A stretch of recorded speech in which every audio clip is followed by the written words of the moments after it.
Okay, let's unpack this. We often measure success by what we accumulate. The titles we get, the scale we achieve, the personal brand we build. Hmm. But here is the critical question the source material really forces us to confront. What happens to the organization, the team, or even the mission the moment you step away? That gap. That's it right there. Yeah. The gap between personal success and organizational sustainability is precisely what this deep dive is all about. Right. We are focused on this concept of multiplicative leadership. Hmm. And it's a profound shift in thinking, really designed for you, the learner, to move the goalposts from individual accomplishment to, well, to a generative, enduring influence. And our sources define mentorship not just as, giving some advice here and there. No, not at all. It's a strategic investment in succession. It's an approach that actively amplifies your impact far, far beyond what one person could ever do alone. It's about transforming leadership from a solo effort into an actual resilient legacy. And honestly, this framework couldn't be more relevant. I mean, the research is clear. We are in an era defined by rapid turnover, incredibly complex challenges. And a constant need for resilience. Exactly. So Yeah. leaders who fail to build that pipeline of successors are, Hmm. I mean, they're essentially signing their organization up for predictable disruption and eventually stagnation. So what we're going to do is extract the blueprints for that kind of resilience right now. Yes, let's do it. Okay, so here's the next layer, and this is where it gets really interesting for me. The sources highlight a subtle but really pervasive misconception. Mhm. The idea that a leader's value is measured purely by their immediate results, the quarterly numbers, the visible scale. It's the difference between a high-performing soloist and a conductor who builds an orchestra that can play on without them. That's a great way to put it. And that's the definition of multiplicative leadership right there. It's the ability to strategically extend your influence beyond your personal capacity. It's a framework that explicitly separates enduring impact from fleeting success. So it's not just about doing great work. No, it's fundamentally about reproducing wisdom, decision-making capacity, and what the sources call institutional faithfulness in other people. This model seems to demand a core focus shift. The sources call them the from-to principles. It requires leaders to deliberately pivot from prioritizing things like control, speed, and their own achievements. To prioritizing empowerment, long-term sustainability, and really the most important thing, structured succession. When you adopt this mindset, your whole metric for success changes. How so? Well, the research shows the most enduring leaders cultivate influence not just in their immediate circle, but across generations. And that influence isn't measured by personal legacy, but by something the sources call transferable life. Okay, transferable life. That's a compelling phrase, but it feels a little Yeah. abstract. Yeah. If I'm leading an engineering team or a nonprofit, what does that actually look like on the ground? That's a great challenge. So the sources use that term to mean the systematic transfer of a leader's core operating principles. It's the methodology, the moral compass, the nuanced discernment that really defines the culture. So it's more than just delegating tasks. Oh, much more. It's transferring the why. For a modern company, transferable life could be the ability to navigate a PR crisis ethically, or the commitment to a specific problem-solving framework, or even just that unwritten culture of trust that allows people to take risks without being terrified of reprisal. It's institutional wisdom, packaged and passed down. Precisely. That focus on transferring wisdom, it leads us right into the timeless models the sources use to show how this works. They offer a really clear strategy, and it seems rooted in intense relational formation. Right. And the clearest organizational blueprint we see is in that ancient mentoring relationship between Paul and Timothy. The foundational instruction, which is cited all over the source material, it describes a chain of 4 generations. You have Paul investing in Timothy, then Timothy invests in faithful leaders, and then those leaders invest in others yet to come. It's a talent pipeline with real depth. So if the goal is to make sure the mission survives the founder, what's the lesson there? The core lesson is that leadership is structurally incomplete unless it consciously reproduces itself. In this model, influence without a clear plan for multiplication it's basically seen as a form of organizational failure. And the selection criteria are key here. Yes, look closely. Paul emphasizes faithfulness over charisma or even raw brilliance. That really runs counter to a lot of modern hiring models. We tend to prioritize the brilliant but often volatile star performer. How do the sources justify picking reliability over, flashiness? Because multiplication requires enduring trustworthiness above all else. Charisma can generate a lot of short-term hype, sure, but character is the structural container. It determines whether influence and wisdom can be sustained and passed on without imploding. I see. An organization built on faithfulness can weather storms. One built just on the brilliance of one person.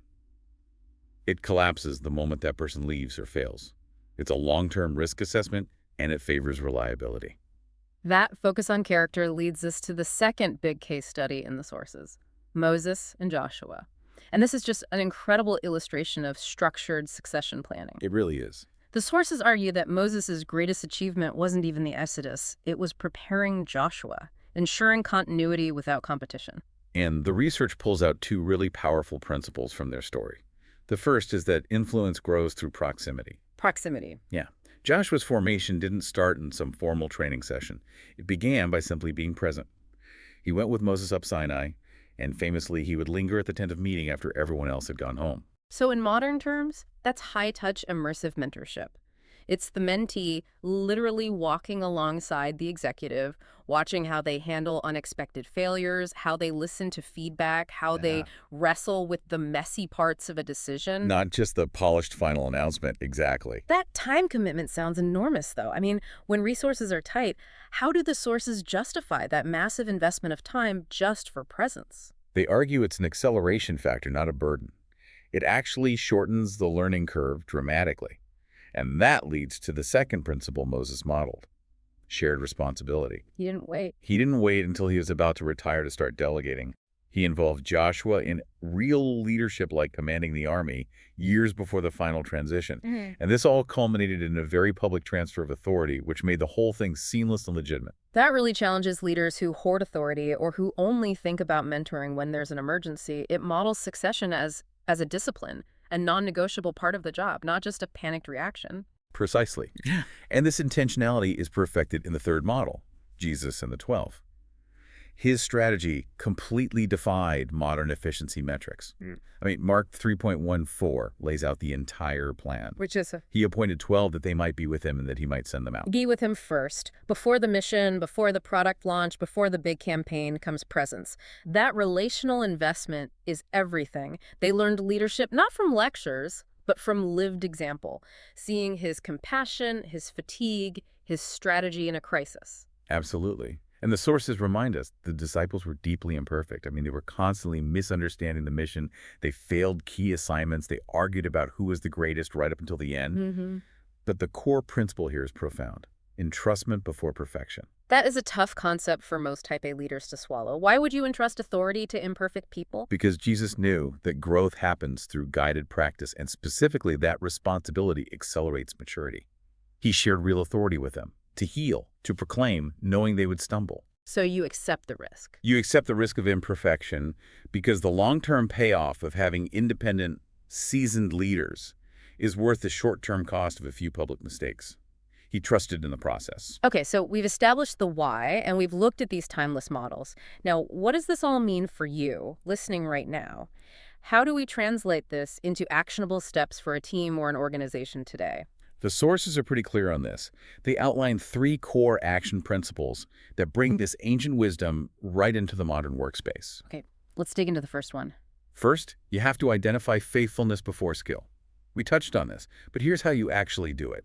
Look for humility, consistency, and a hunger for self-correction. Skills. Skills can be taught. You can send someone to a workshop.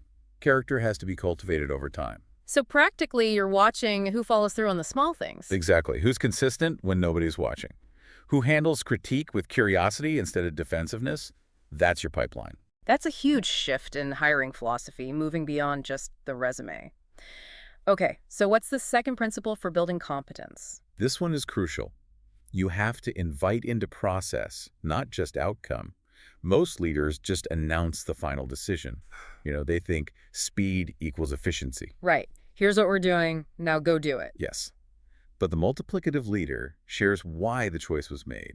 The prayer, the struggle, the conflicting advice, the data that was ignored, and why. Can you give us a concrete example of that, like in a professional setting? Absolutely. Let's say a leader has to make a tough call. A major budget cut. A non-multiplicative leader announces the cut and moves on.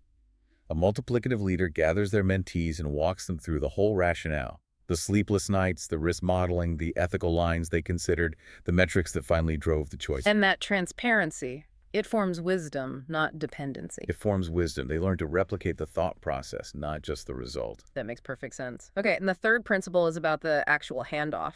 It is. Gradually release responsibility. This moves through 3 clear stages. You demonstrate, then you collaborate, and finally you delegate.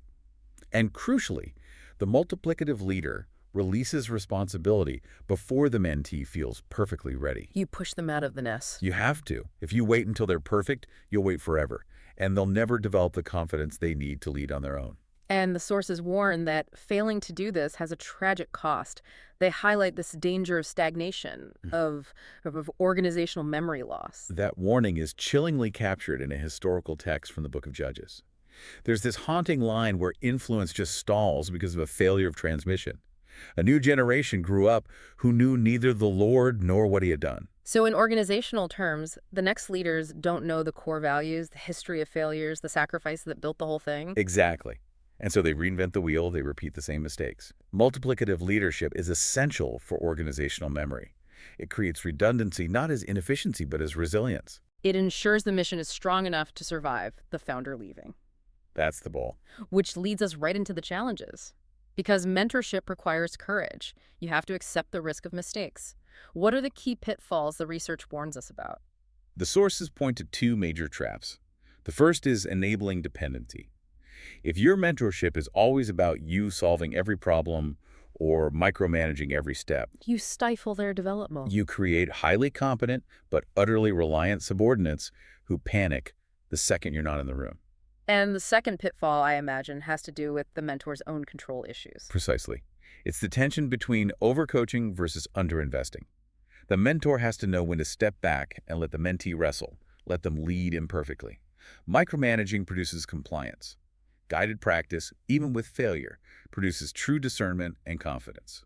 You have to be present enough to coach, but absent enough to let them lead. You've got it. That's the art. Ultimately, this whole approach just redefines what we're aiming for. It's legacy over longevity. The question isn't how far we can go, it's how far others can go because of the investment we make in them. And that redefinition of success is the final key takeaway. Mentorship transforms leadership from a personal pursuit into a generational mission. The true measure is not the work you finish, but the people you finish forming, So the mission becomes larger than your own lifespan. and stronger than your need for personal control. We've seen that true, resilient leadership is generative, not solitary. It requires shifting your whole priority system from maximizing your personal output to measuring influence by the lives you've formed and the mission that's continued. And the source material concludes that this work, this quiet, focused investment, is often unseen, rarely celebrated in the quarterly reports, but eternally significant to the health of any institution.